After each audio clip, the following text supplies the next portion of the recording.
Vamos a iniciar el acto académico de la Residencia León XIII. Excelentísimo señor don José Tomás Raga, director general de la Fundación Pablo VI, ilustrísimo don Fernando Fuentes, subdirector de la Fundación, representantes de la institución teresiana, directoras y directores de colegios mayores, personal de la Fundación Pablo VI, queridas residentes de la Residencia León XIII. Bienvenidos todos a este acto académico de inicio de actividad 2012-2013 de la Residencia León XIII, el primero de esta etapa de su historia. Llevamos pocos meses de andadura, algunas de vosotras apenas semanas. Sin embargo, ya se percibe el ambiente de estudio exigente y el clima de cordialidad, compañerismo y respeto mutuo. Habéis venido cada una con un proyecto a realizar, con una meta a alcanzar. Habéis decidido dedicar un tiempo de vuestras vidas al estudio como acto prioritario, excluyente de otras responsabilidades y actividades. Vivid cada día de cara a una ventana de luz, que es oportunidad, posibilidad, voluntad y satisfacción. Haced de estos meses o años una escuela de vida. Alcanzar la meta no será solamente aprobar el MIR, el FIR, el PIR, el máster o la oposición, tan deseado por cierto. Alcanzar la meta será completar en cada una de vosotras un proyecto todavía más importante que la oposición, el proyecto de la vida, de tu vida. Por eso en este tiempo, con el aprecio y el cariño que el roce nos va dando, nos animamos a sugerir algunos avisos para el camino. O usando una metáfora médica, ya que aquí tenemos muchas médicas, un botiquín psicológico y emocional de urgencias, al decir del profesor Bernabé Tierno. Permitidme entonces referirme personalmente a cada una con estos avisos para el camino. Completa tu programa de estudio con aquellos aspectos que harán de ti una persona de bien, que marque la diferencia que hoy se necesita.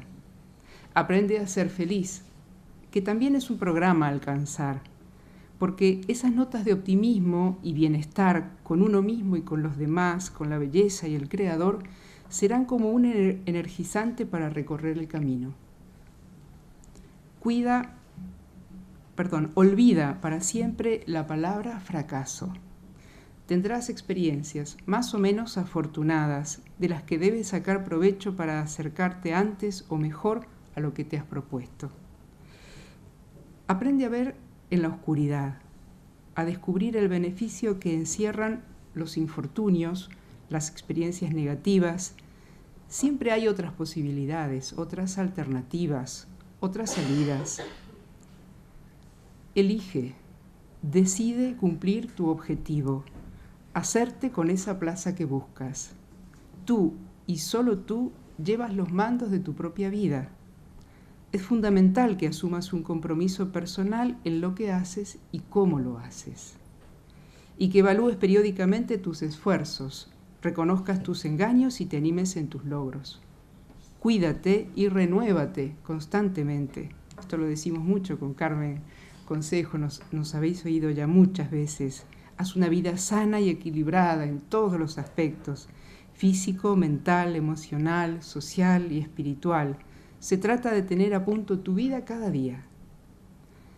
Pon en práctica la cooperación creativa, lo estáis haciendo, porque cooperar y pedir cooperación de los otros en ese conjunto de relaciones con los demás está la fuente de la generosidad y del bien común.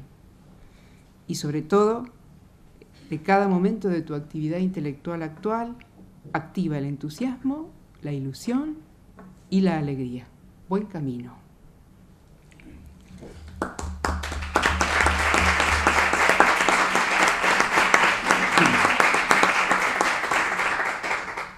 Y algo que no está en las palabras, pero lo tenemos presente en todos los días. Sabéis que conversábamos esta mañana con Carmen, bueno, cómo hacer consciente que tenemos una suerte muy grande al tener 3 patrones de gran calado, empezando por quien nos da el nombre, que fue un gran papa, un papa que muy sensible a las cuestiones sociales, que es León XIII.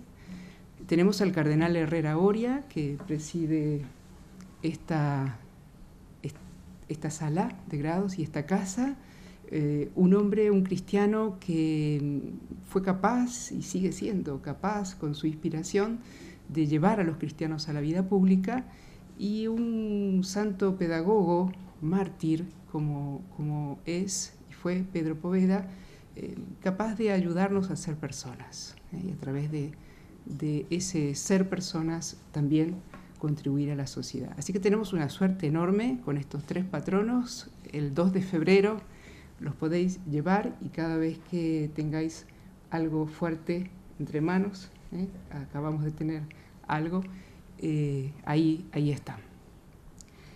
Bueno, vamos a continuar el acto académico, y a continuación disertará el doctor José Tomás Raga sobre el futuro en nuestras manos.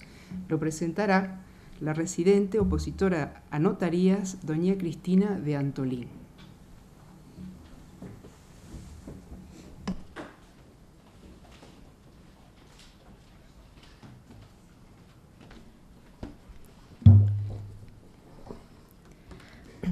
Es un honor presentar al doctor José Tomás Raga y sobre todo contar con su presencia y sus reflexiones esta mañana. El profesor Raga ha dedicado 50 años de su vida a la universidad. Estudió Derecho en la Universidad de Valencia. Obtuvo el grado de doctor con la calificación de sobresaliente cum laude. Trabajó como profesor en las universidades de Valencia, Complutense de Madrid y Salamanca, hasta que en 1980 fue nombrado por concurso de acceso catedrático en la Universidad de Murcia. Más tarde ocupó la cátedra en distintas facultades de las universidades Autónoma y Complutense de Madrid. De 1994 a 1999 se hizo cargo de la Cátedra de Economía y Hacienda y fue rector de la Universidad San Pablo CEU. Posteriormente fue nombrado rector honorario. En 2003, el profesor Raga regresó a la Universidad Complutense como catedrático de Economía Aplicada de la Facultad de Derecho. Ejerció hasta su jubilación forzosa.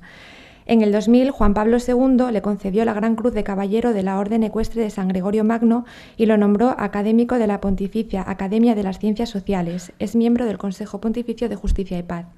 El doctor Raga es autor de más de 100 títulos en diferentes publicaciones y es uno de los maestros de la hacienda pública que ha hecho escuela en la ciencia económica.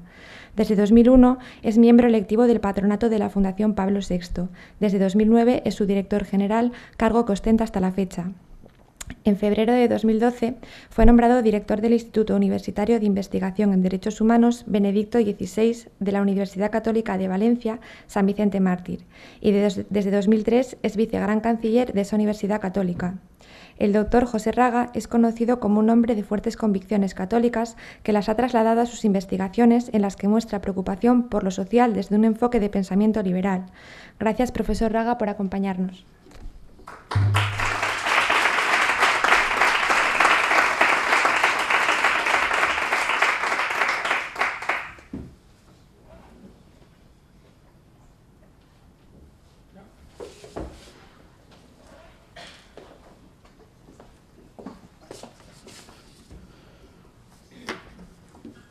Buenos días a todos, querida directora, Fernando, queridos amigas de la institución teresiana, directoras y directores de colegios mayores y de residencias universitarias y sobre todo queridas residentes del León XIII.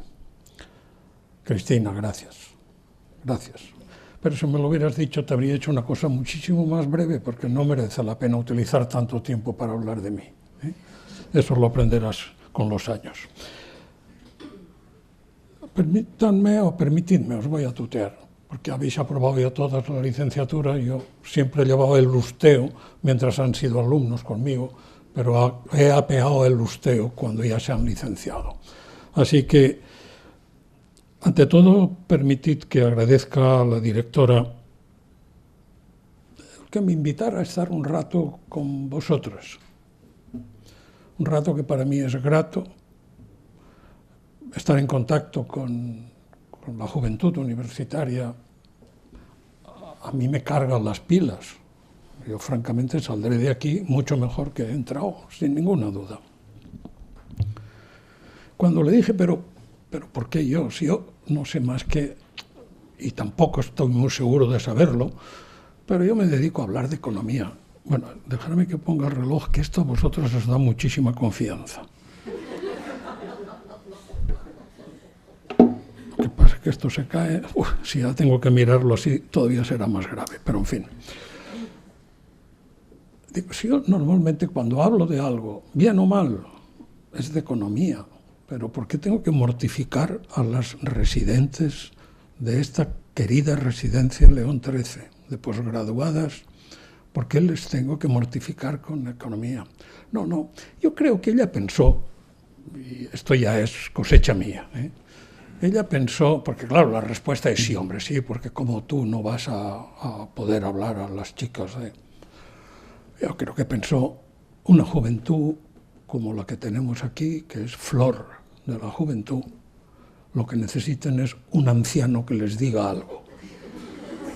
Claro, ante ese supuesto, que ya digo, para mí era pues una premisa de un silogismo que no solo tenía dos premisas y una conclusión, sino muchas más, pues ya eso ya no me atreví a decir, pues no, de todas formas no. O sea, por lo tanto, encantado, muchas gracias, Laura, por haberme invitado y muchas gracias a vosotras por haber venido, porque también hubierais podido no venir, que era otra alternativa. La vida siempre ofrece alternativas. ¿Qué materia era la que os traía? Pues la que ha dicho Laura. Yo seguramente, los juristas me entenderán perfectamente si dijera la documental por reproducida, ¿no? Es decir, reproduzco lo que ha dicho Laura, que es exactamente de aquello de lo que yo tenía que hablar, solo que peor. Peor porque primero mi preparación normalmente la hago siempre pues con eso que llamábamos chuletas, que es un instrumento, no tiene traducción al inglés la palabra chuleta, ¿no? Se interpretaría mal. Por lo tanto, ella no lo ha podido decir mejor, realmente estaba medido, no se puede sustituir una preposición por otra porque cambiaría el sentido. Yo, en cambio, voy a ser mucho más atropellado, pero el planteamiento es el mismo y, de hecho, el título, que cuando me dijeron, bueno, ¿y qué ponemos como título? Yo dije eso, el futuro en nuestras manos. Era precisamente para hablar de eso, de lo que ha hablado Laura. Y no vengo a enseñar nada, como podéis imaginar, vengo simplemente a traeros 51 años de experiencia. Empecé en el año 61 como profesor ayudante de Economía Política y Hacienda Pública, como ha dicho Cristina, y por lo tanto en el 2012 se han cumplido 51 años de profesión y, hombre, por mal que uno lo haga y porque pase por el mundo sin enterarse, 51 años algo habrán dejado, que es lo que pensaba traeros a vosotras. Y mi conclusión es la que sirve como título. Muchas veces la conclusión la esculpimos en el frontispicio para que todo el que entre en el edificio sepa a dónde entra y para qué entra. Entonces el planteamiento era muy claro. El futuro depende fundamentalmente de nosotros. Ahí oiréis a lo largo de la vida, solo os aconsejo que no os enfadéis cuando lo oigáis, pero oiréis que esto es el azar, es que fulanita ha tenido mucha suerte, es que yo tengo mala suerte. Seguramente cabrían preguntas. Es decir, a ver, mucha suerte, ¿qué significa?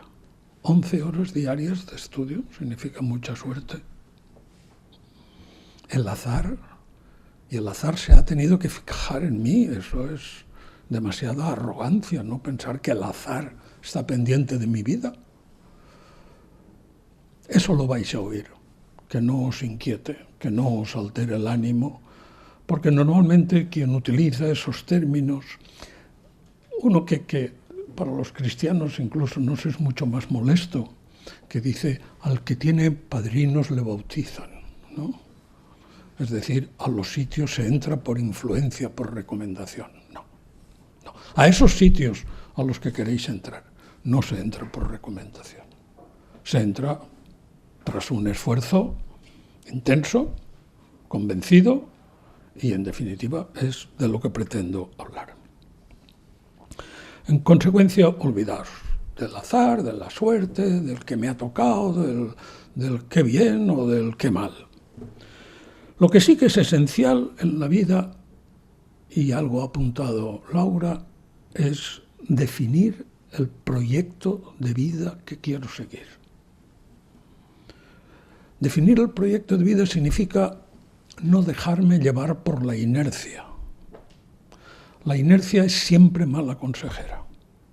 Aquellos que como tienen 5 años de relaciones, acaban casándose, mal. Aquel que porque ha sacado una nota de selectividad X tiene que estudiar la carrera que exige esa nota de selectividad, porque si no es que estoy desperdiciando un 9 en selectividad, mal. Eso es la inercia. La inercia es mala consejera. Por lo tanto, lo que hay que hacer es definir el proyecto de nuestra vida. ¿Qué queremos hacer de nuestra vida? ¿Qué pretendemos? ¿Cuál es nuestro fin último? Ya sé que ahora estáis muy ocupadas en el fin próximo. Ese es un escalón. Pero un escalón, iba a deciros, cuando tengáis mi edad, bueno, eso será en la eternidad de los tiempos. Pero mucho antes de eso, diréis aquellos momentos que eran el umbral que teníamos casi como límite de nuestra vida. Era pues eso, sacar una buena nota en el MIR para poder elegir cardiología y en el centro médico que yo quiera, o una buena nota en notarías o en abogacía del Estado o en la inspección de Hacienda o en la inspección del Banco de España, en fin, esa gran variedad que sois. Y bien, eso hoy, ese umbral no nos deja ver lo que está detrás, pero detrás hay todo un proyecto de vida, donde esto es una parte de ese proyecto de vida. ¿Qué valor persigo? O sea, ¿cuál es el valor prioritario de lo que yo pretendo? ¿Pretendo dinero? Si pretendéis dinero, yo os diría montar, no sé, un negocio de desguace de vehículos. Seguramente ganaréis más dinero que como abogado del Estado o como catedrático o como lo... Pero ¿cuál es el fin? ¿Cuál es el valor que yo cotizo? ¿Lo he decidido racionalmente o me he dejado llevar por la emoción? ¿He estado condicionada o lo busco en libertad? Es decir, ¿quiero ser notario solo porque mi padre es notario o mi madre es notario? ¿O quiero ser pediatra solo porque mi padre es pediatra? No está prohibido que a padre pediatra haya hija pediatra. Bien, eso no está prohibido. Pero lo he decidido racionalmente, con libertad. Es realmente lo que a mí me gustaría, en lo que se materializase mi vida, en mi servicio a la sociedad, debería ser en ese tipo de profesión en vez de en otra. En definitiva, lo que llamamos definir un proyecto. ¿Qué hay de egoísmo en el proyecto? ¿Está revestido de egoísmo o por el contrario, los fines que perseguís son altruistas, es decir, servir a los demás?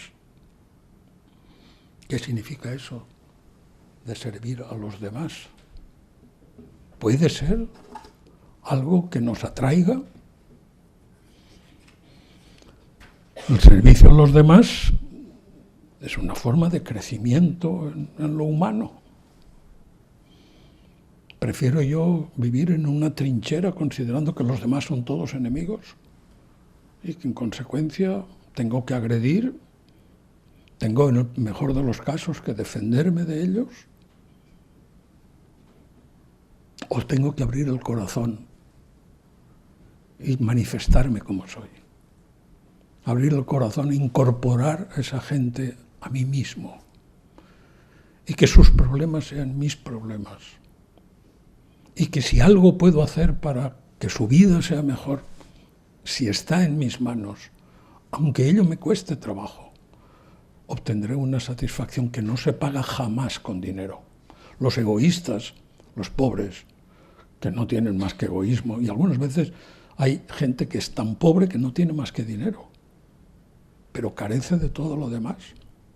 Es incapaz de relacionarse con los más próximos. Habréis oído muchas veces a gente que os sorprende decir, hombre, pero es con tan buena posición como tienen, pero que el padre dice, a mi hijo no hay quien le entienda. Y el hijo dice, mi padre no hay quien hable con él. ¿Qué ha pasado ahí? ¿Queremos eso? ¿Es eso? ¿Eso puede estar en nuestro proyecto de vida? Eso es un proyecto de negación. Por lo tanto, lo más importante es definir nuestro proyecto de vida. Y seré Mir o Fir, o seré abogado del Estado, o seré diplomático, o seré inspector de tributos, pero esos son instrumentos que yo utilizaré para esa vida que es la que yo quiero hacer. Mi vida dentro, construyendo una familia, pero viviendo en una sociedad que espera de mí algo. Una vez definido el proyecto, la primera pregunta que surge es, bien, ¿y para ese proyecto qué estoy dispuesto a hacer? ¿Hasta dónde estoy dispuesto a poner esfuerzo, sacrificio? ¿Qué peso tiene el tiempo en eso? En este proyecto, en el más inmediato, en el que estáis ahora, ¿le he puesto una tasa de tiempo? Es decir, empiezo diciendo, si no saco la oposición en 2 años, me despido. Error. Si queremos el proyecto, si ese proyecto que hemos definido es un proyecto al que tendemos, que deseamos, que lo hemos racionalmente seleccionado como tal, no hay que poner trabas. Simplemente hay que estar dispuesto a hacer el máximo esfuerzo, el máximo sacrificio, en el corto y en el largo plazo, sin admitir condicionantes sociales. Oiréis alguna vez, estas son advertencias de un viejo, ya os lo he dicho, ¿no? Pero oiréis alguna vez que algún caritativo de estos que andan en el entorno familiar te dicen, chica, estás perdiendo el tiempo. Rebelaos, no estáis perdiendo el tiempo. Estáis desarrollando un proyecto que queréis. Y eso está por encima de todo. El tiempo, tempus fugit, dicen los latinos. El tiempo sabemos que sí, es un recurso escaso, lo explicamos los economistas todos los días. Además, es el mejor ejemplo de recurso escaso. El minuto que pasa ahora, el que estáis conmigo, ya nunca más volverá a pasar. Habrá otros minutos, pero no estos. Consecuencia, estoy yo identificado con ese proyecto como para aportar aquello que me llevará al fin perseguido. En otras palabras, estamos empeñados en hacer realidad ese proyecto. ¿Qué significa empeño? Empeño significa comprometer cuerpo y alma, esfuerzos y ocio, comprometerlo todo en aquel fin que pretendes. Eso es el empeño.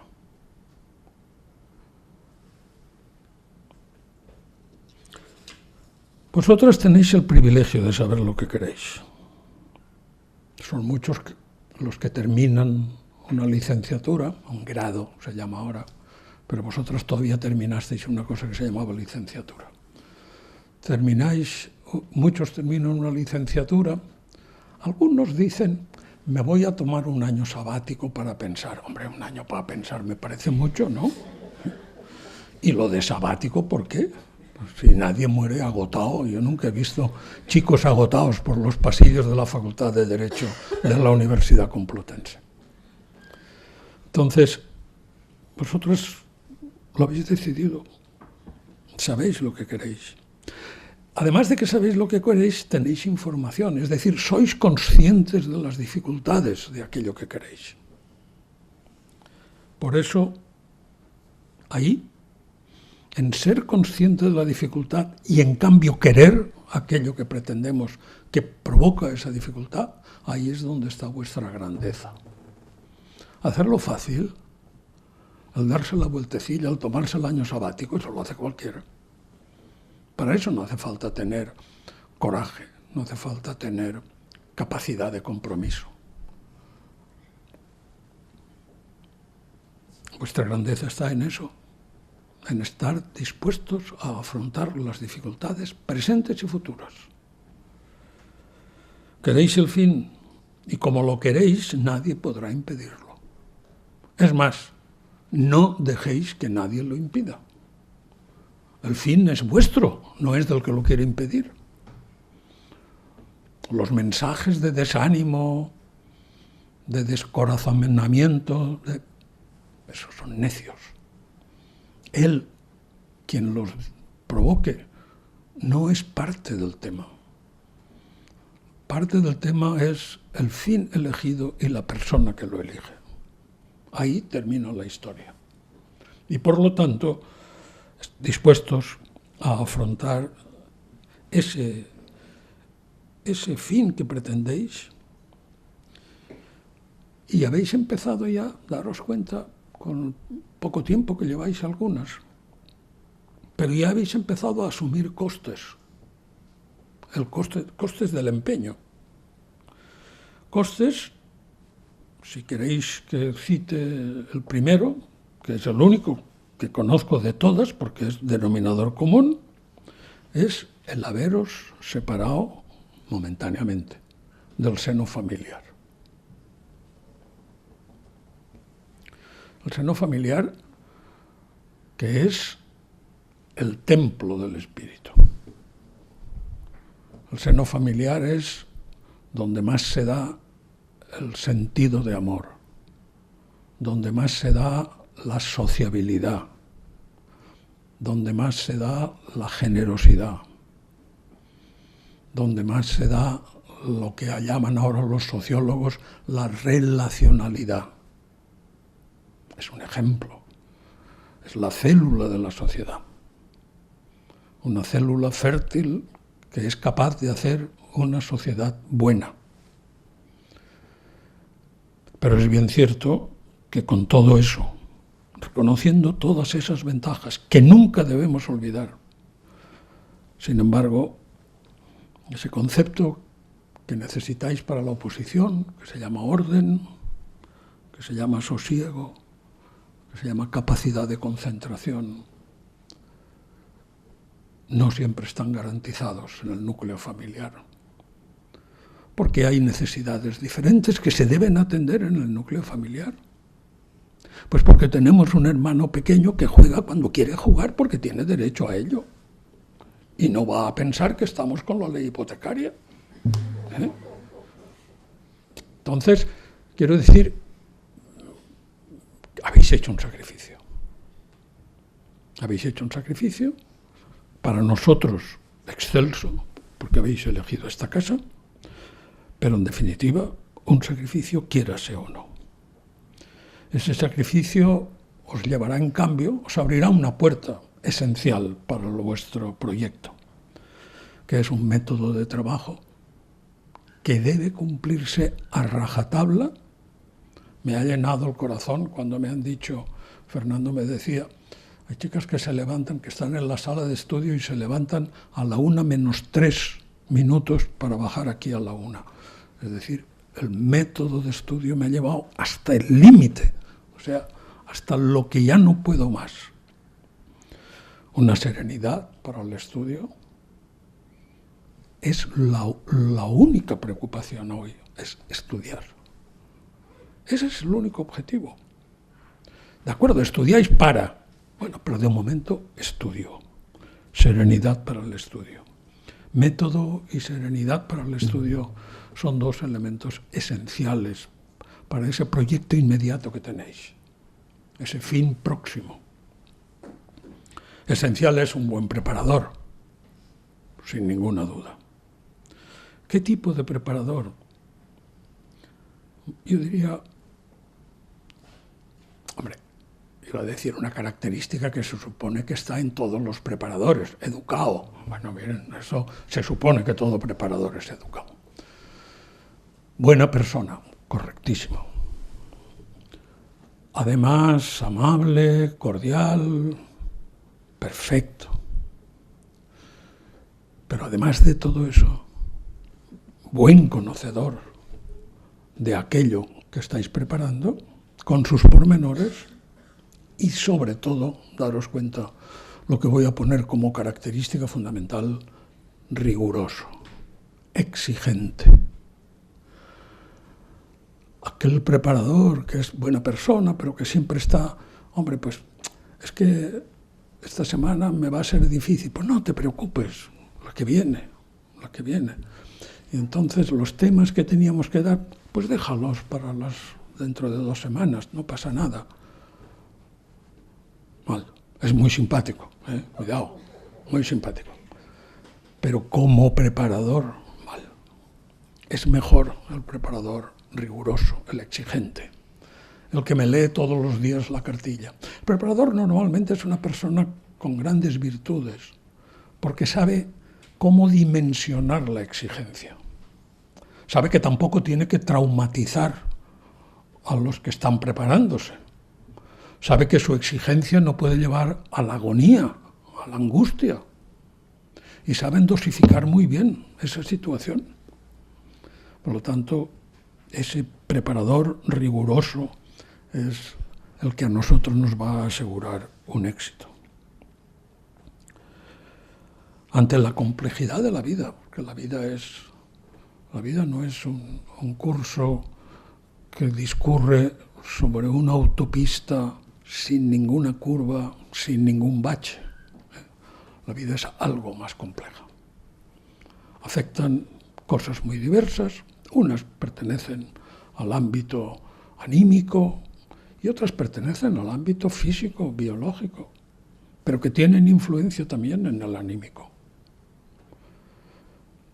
Por eso, ante esa complejidad de la vida, hace falta garantizar un elemento esencial, lo que yo llamaría el acompañamiento. El acompañamiento, el sentirse que no estamos solos.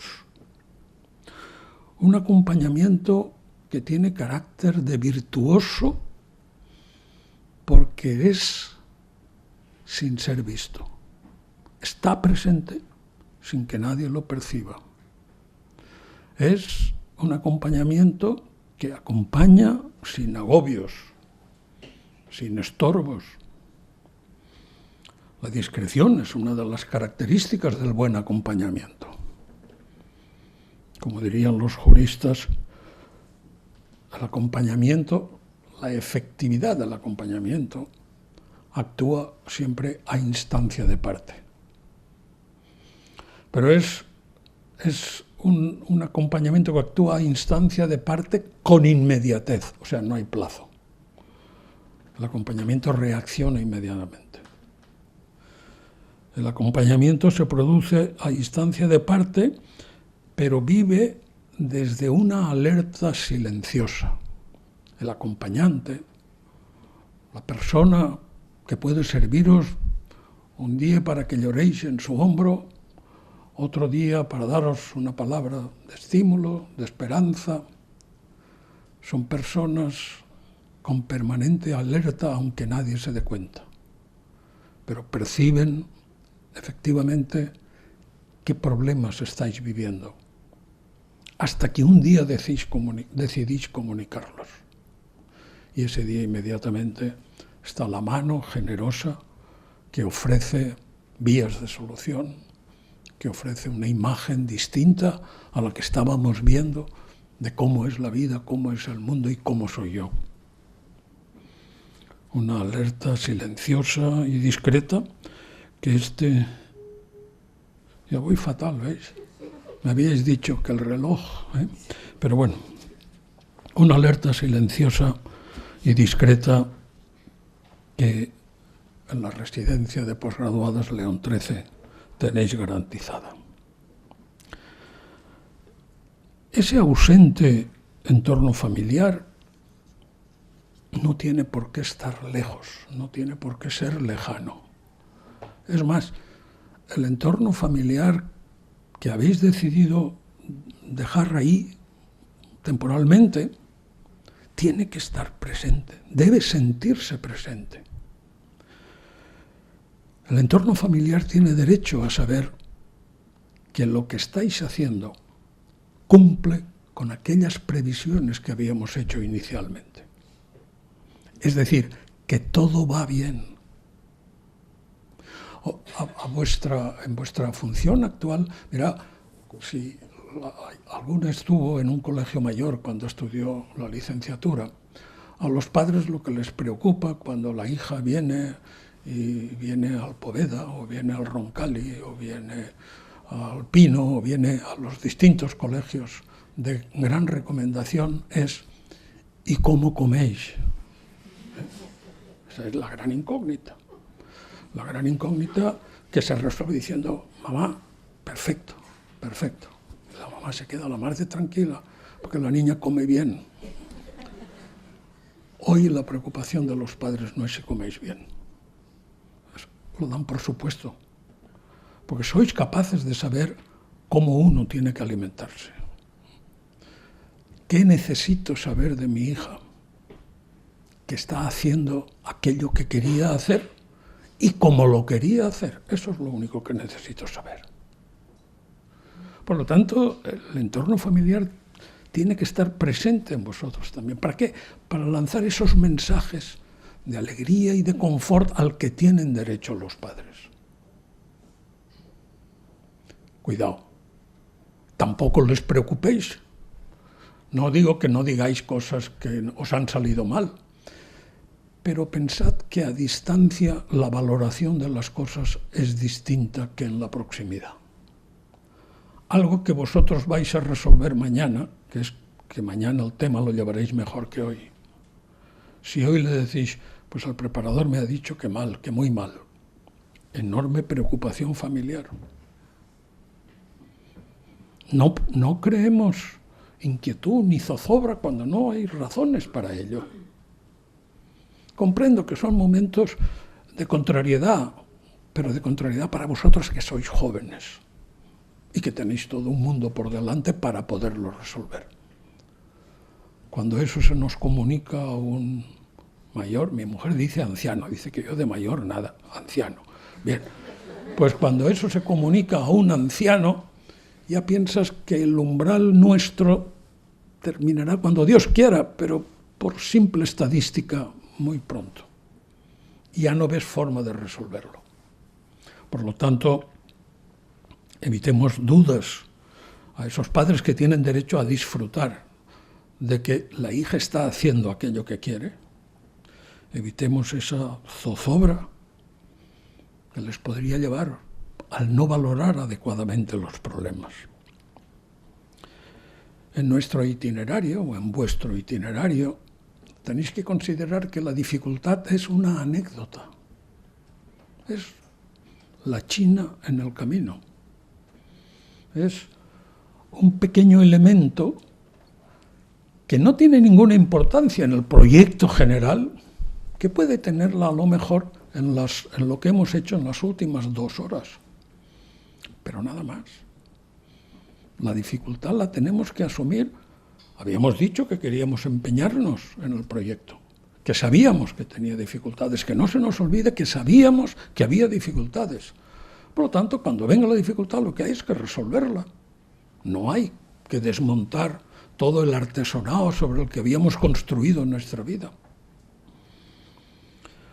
Lo que debe guiar nuestra conducta es la esperanza en la misión que nos compromete.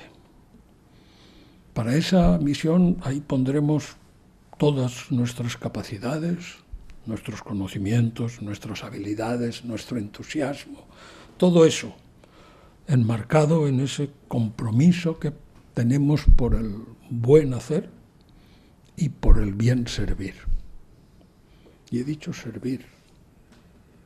Pero todos los que estáis aquí, desde las ciencias de la salud, pasando por el derecho, quizá hay algún economista, a lo mejor de la Inspección de Tributos o del Banco de España, o el que está haciendo másters o la que está haciendo el doctorado, supongo con visos de una carrera universitaria, todos tenéis un denominador común, que es el único que va a justificar vuestra existencia: servir.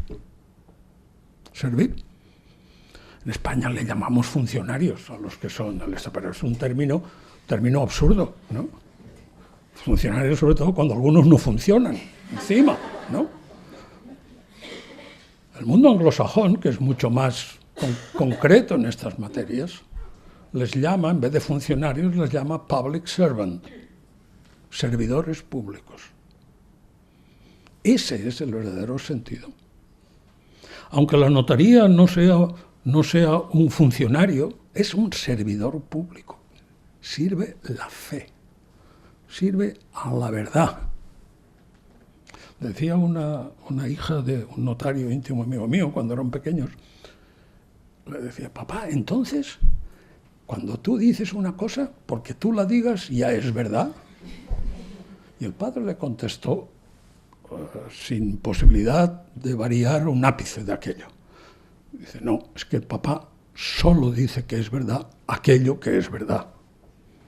O sea, ¿eso es un servicio? Es un servicio, por supuesto, el que presta el inspector de tributos, es un servicio el que presta el médico, menudo servicio. Servir, servir. Pero es que al servir siempre nos engrandecemos. Es la gran satisfacción de ser útil a alguien. ¿Os imagináis una vida que pudiera llegar a siguen jubilándose a los 65, ¿no? Yo, como ya tengo olvidado esa fecha, pero cuando llega a los 65 diga: bueno, ¿y total yo qué he hecho? ¿Para qué he servido? ¿Para ganar dinero? Estáis aquí porque tenéis una vocación. El término vocación no es un término poético o místico. Cada uno tiene una llamada. Una llamada que es la que le ha inclinado a esa elección. Cuando dijisteis sí a esa llamada, sí quiero ser inspector del Banco de España, o sí quiero ser registrador, o sí quiero ser notario, o sí quiero ser cardiólogo. Cuando dijisteis eso, esa respuesta, el sí firme, es un sí decidido e ilusionado. No digáis que os daba igual. Bueno, pues no lo sé, pues seré notario. No. A nadie me imagino que decida así ser notario o ser médico. No queremos ser médico. Estamos decididos a serlo. Aquello a lo que nos dirigimos, por lo tanto, no es un capricho, no es una veleidad. Es algo que embarga, que impregna nuestro quehacer, nuestra ilusión, el gusto por lo que hacemos. La gran ventaja de hacer aquello a lo que te sientes vocacionado es que haces lo que te gusta y encima te sirve para vivir. ¿Qué más queremos? Algunas veces hasta te pagan. En los momentos difíciles, en las dudas que las podéis tener, yo diría: haced un balance antes de tomar ninguna decisión. Un balance que diga, se pregunte uno a sí mismo: ¿estoy realmente perdiendo el tiempo? Hacemos el balance. Mis activos de hoy, es decir, el conocimiento, las competencias, ¿son iguales o inferiores a los activos de hace 2 años? Y si os reconocéis honestamente que no son inferiores ni son iguales a los de hace 2 años, sino que han sido 2 años de acumulación de conocimientos y de capacidades, es que no habéis perdido el tiempo. El fracaso muchas veces, en un primer intento, yo he oído esto alguna vez, dicen, y es que ahora empieza otra vez desde cero. No empiezas desde cero. Empiezas desde donde estabas. Que no había la entidad suficiente para, en ese intento, obtener el resultado que pretendías. Reconozcámoslo, pero no empiezo desde cero. Desde cero empecé hace 2 o hace 3 años. No os flageléis. No os flageléis. La flagelación es una insensatez si no tiene sentido. Por lo tanto, que nadie se mortifique solo por voluntad de mortificarse. Mirad, un buen amigo mío, que ya el pobre murió, también es cierto que era mayor que yo, se presentó a cátedra, yo creo que fueron 5 veces. Cada vez que le suspendían en una cátedra, subía contentísimo a saludar al tribunal y a decirle, nos veremos en la próxima. Eso es un ejemplo. Eso es una forma de engrandecerse. Hay personas que en cambio rompen la baraja. Me han dicho que no. Esto quiere decir que yo no sirvo para esto. No sublimemos las cosas. Que no significa que hoy, con lo que se ha demostrado, daros cuenta que yo ni siquiera a mis alumnos, que algunos no conseguían aprobar, pues nunca les dije, es que usted no sabe nada. Cuando venía a revisar el examen siempre les decía, es que lo que usted me ha demostrado no es suficiente para aprobar. Seguramente sabrá mucho más, pero hay que ponerlo en el examen. No lo puedo imaginar. Pues bien, pues puede ser que hoy no estemos en las condiciones para que el éxito se produzca, pero lo que no puedo decir es, no sirvo para esto, o esto hay que empezar y yo ya no estoy dispuesto. Tenéis mucho acumulado. Por lo tanto, mantened esa esperanza en el éxito. Y conseguido el éxito, ¿qué hago? Me engrío, me enorgullezco, digo aquello, pero qué bueno soy. ¿Alguna pregunta cabe? ¿Tiene Dios algo que ver con mi resultado? ¿Ha participado en el éxito? Si pienso que sí que ha participado en el éxito, ¿y por qué no se lo dejé todo a Él? Claro, la ventaja de relacionarte con alguien omnipotente. Dios solo se pone en marcha cuando vosotros ya no podéis más. Por lo tanto, no se le puede dejar todo a Él. Hay que hacer todo lo que esté en nuestras manos. Todo el esfuerzo, todo el sacrificio, todo nuestro saber hacer, todo nuestro entusiasmo, en ese fin que pretendemos, que es un fin último de servir a la sociedad correctamente, con vuestra capacidad, como no la pueden servir otros que no han tenido el privilegio de acudir a la universidad primero y de preparar después una posición social determinada. Y concluyo. Veis que todo llega al final, ¿no? No sé ni qué hora es y prefiero no saberlo. Y concluyo, en primer lugar, agradeciendo que hayáis elegido la residencia de posgraduadas León XIII. La preparamos con cariño, con cuidado, esperándoos. Todavía no había caras para cada habitación, pero esperábamos que habría personas que merecían el máximo cuidado, la máxima atención y el máximo cariño. Por lo tanto, mi agradecimiento es ese, que hayáis elegido León XIII como vuestra casa. En esa sustitución temporal de vuestro hogar familiar que se mantiene vivo, pero que la hayáis elegido para vuestro estudio y para colaborar en vuestro proyecto. Pero como yo me paso la vida haciendo preguntas, claro, uno ha examinado tantos años que tiene que seguir haciendo preguntas, aún dejaría algunas preguntas para que os las llevéis, no que os impida mirar los temas, pero sí, cuando uno va en el autobús. La pregunta, la reflexión final sería: ¿considero la residencia León XIII como un hotel? ¿O pretendo desarrollar mi vida en una comunidad? Los que frecuentamos muchos hoteles, jamás he hecho comunidad en el hotel. Lo único que exijo es que tengan una habitación silenciosa, que a ser posible la cama me permita dormir, un cuarto de baño para asearte, y si me dan poco desayuno, mejor, porque si no engordo. ¿Qué considero? ¿Qué es la León XIII para mí? La pregunta ¿viene de qué? Viene de decir, ¿el hombre puede vivir aislado? Ese relato que es tan atractivo de leer, de Robinson Crusoe, ¿es un modelo a seguir el de Robinson Crusoe? ¿Puede el hombre vivir aislado de todo lo demás?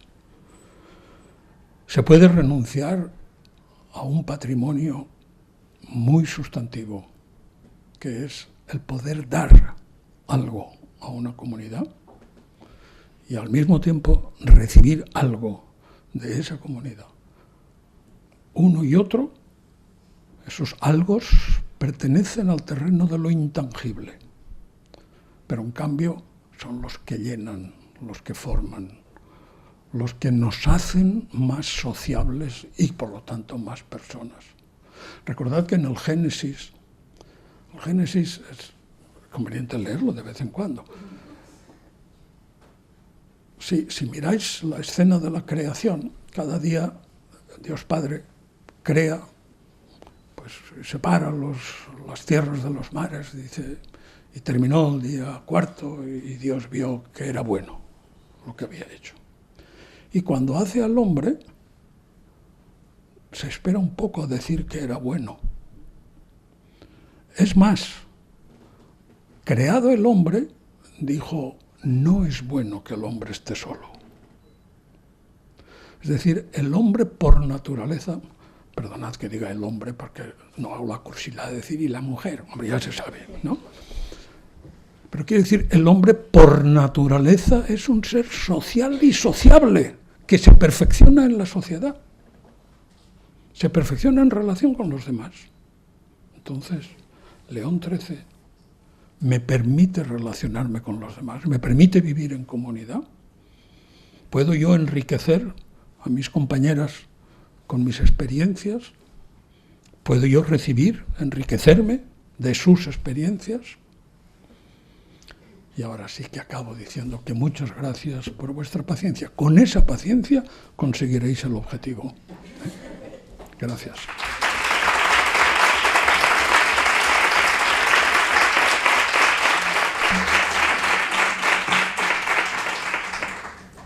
Muchísimas gracias, doctor Raga, por estas palabras, por estas reflexiones que sin duda nos harán pensar a lo largo de toda la experiencia.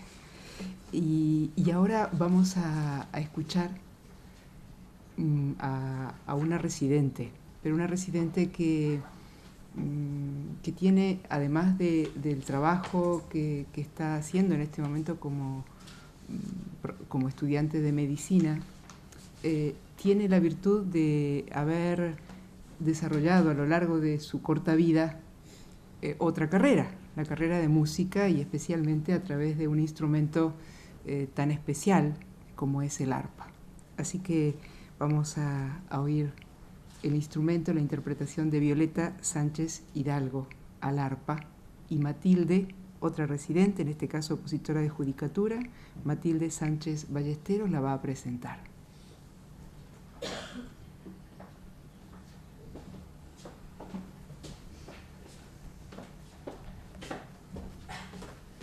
Buenos días. Es un honor presentarles a Violeta Sánchez Hidalgo, que es residente en la residencia León XIII y compañera nuestra.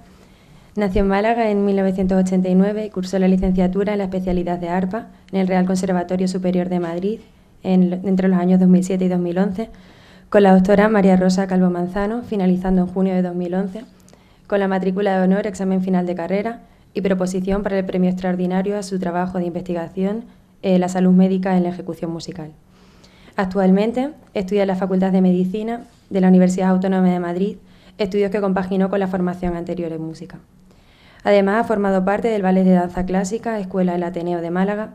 Ha tocado en diferentes auditorios, como el Manuel de Falla de Granada o el Teatro Cervantes de Málaga, y en el Auditorio Nacional de Música de Madrid en 2010 en el ciclo de jóvenes orquestas.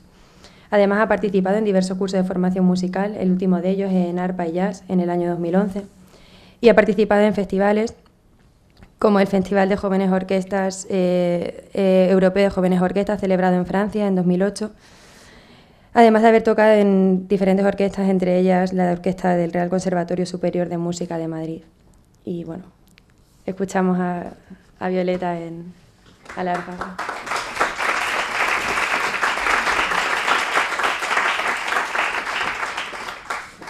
Bueno, me vais a permitir que tenga unas palabras con vosotras.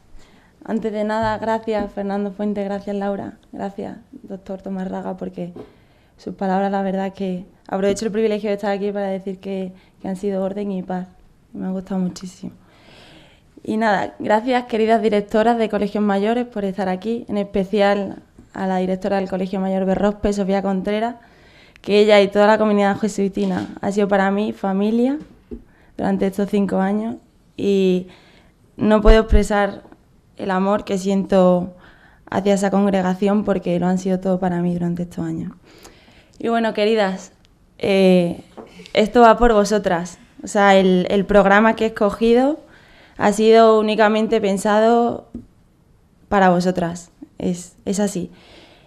Quiero contaros un poquito antes que Hasselmann es un compositor que nació en 1845, es francés y bueno, es culmen del arpa. El arpista también, entonces conoce muy bien toda la técnica, toda la digitación y todas las posibilidades que tiene el arpa. No es lo mismo que otro compositor que podría ser director de orquesta o pianista, que no va a conocer tan en profundidad el instrumento. Hay 2 obras para él. La primera, Chanson de Mai, que es el Opus 40, y la he escogido al principio porque bueno, es respuesta a lo que todas queréis escuchar del arpa, ¿no? Un sonido dulce, un sonido armónico que va a contarnos la canción de mayo. Imaginad que, bueno, ahora viene el frío, pero dentro de las habitaciones está calentito y tenemos al principio un sonido dulce, luego viene como una especie de arrebato y luego otra vez a la dulzura y a la calma. Canción en la noche, de Carlos Salcedo. Él tiene doble nacionalidad, bueno, tenía doble nacionalidad, era francés y estadounidense. Y bueno, esta obra también, o sea, la introduzco ya de otra manera, ya no vais a escuchar el típico sonido arpístico, dulce y melodioso, sino que vamos a ver todas las posibilidades del arpa. O sea, todas las posibilidades no en el sentido técnico y en el sentido dulce como era anteriormente, pero sí en el sentido, manteniendo el sentido técnico y ahora pues vais a ver armónicos, golpes en la tabla, glisandos, de todo. O sea, que no os sorprendáis porque estáis avisadas. Y la última obra es la obra más importante de este compositor tan famoso francés, Hasselmann, y bueno, es una romanza sin palabras, que yo creo que es... En mi dulce opinión, en mi humilde opinión, lo más dulce que se puede hacer con el arpa. Es expresar y dejarse. Y yo os invito a que dejéis sentir y que os relajéis ya en la butaca. Bueno, espero que os guste.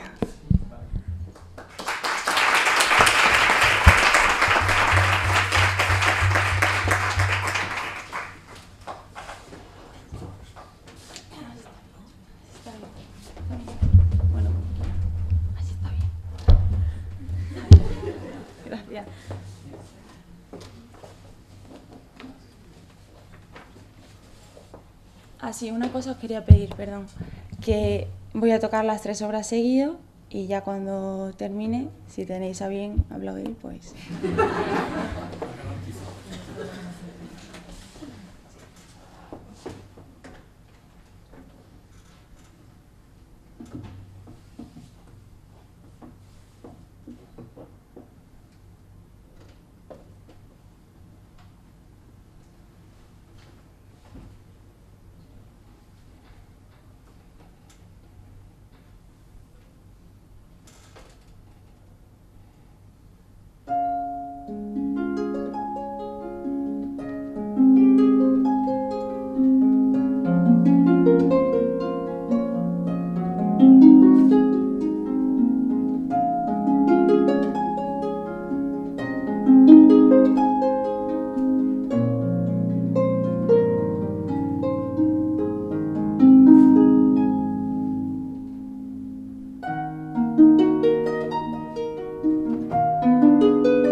Gracias.